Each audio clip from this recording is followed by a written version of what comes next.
With cash from Macau and Singapore shoring up Las Vegas's operators now, focus at this year's Global Gaming Expo has turned firmly towards Asian gaming. We met up with Tim McNally, chairman of NagaCorp, and spoke to him about the emergence of a mass gaming market in Cambodia. As political stability has returned to Cambodia, how has the market for gaming changed there? There's about 20-some casinos that have operated in the border areas with the knowledge of the government. Basically, those casinos developed during a period of time when there really wasn't a strong government in existence in Cambodia, and those local casinos provided both employment as well as border entertainment. They're making some progress, but the idea would be I'd like to see a more formalized gaming law that is applicable to all operators within the country. And I think similarly, we would like to see a gaming board structure where certainly we would anticipate accountability to the way we operate, that there's some uniformity in terms of rules and regulations, but also things like how many licenses would exist, suitability requirements, and so forth. Naga has a unique monopoly position in Cambodia's capital. How has that impacted the way the business has developed? With increased airline flights coming into both Phnom Penh and Siem Reap, combined with really very well-planned strategic effort on the part of the Ministry of Tourism in Cambodia, we at least have 55% of that traffic that now comes into Cambodia at least spends 1 or 2 nights in Phnom Penh.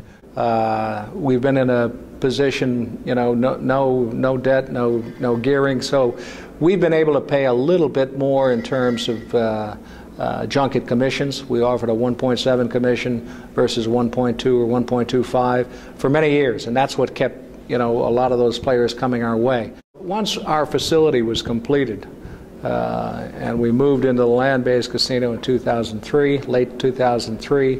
We still had a build-out phase, whether it was the hotel, a lot of additional gaming floor spaces, 4 levels of VIP floors, 2 public floors. All that came online since 2007, 2008. And with that, we've seen a rather dramatic swing away from just revenue being generated from our junket business. What we've tried to do, though, is we've tried to balance out our offerings. We've gone from 190 slot machines to over 1,000. In some ways, we were both fortunate that the government regulation of slot parlors occurred, a strong enforcement move. I guess it would have been in 2008, the fall of 2008. The government of Cambodia closed down many of the slot parlors that weren't paying taxes or weren't licensed and so forth. And with that, fortunately, we were able to generate a lot of that traffic into our operation. We've also been able to develop a large customer base from Vietnam. When we were still on the bars, there really wasn't a practicality in terms of trying to work with travel agents and so forth to bring people from Vietnam simply because we didn't have the facilities. Now that we have, better than a dozen restaurants, we have 184 gaming tables, 1,000 slots, we have nightclubs, restaurants, large conference and convention facility. All these things have allowed us to generate a great deal of business from Vietnam. In terms of our daily traffic, probably up to 40% of our traffic comes from Vietnam.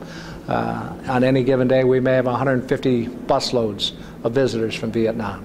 And with that, they participate, whether it's in our buffet dinners or, the slot machines and so forth. So the growth of our slot business certainly has paralleled, and a companion facet to that has been our visitation from Vietnam.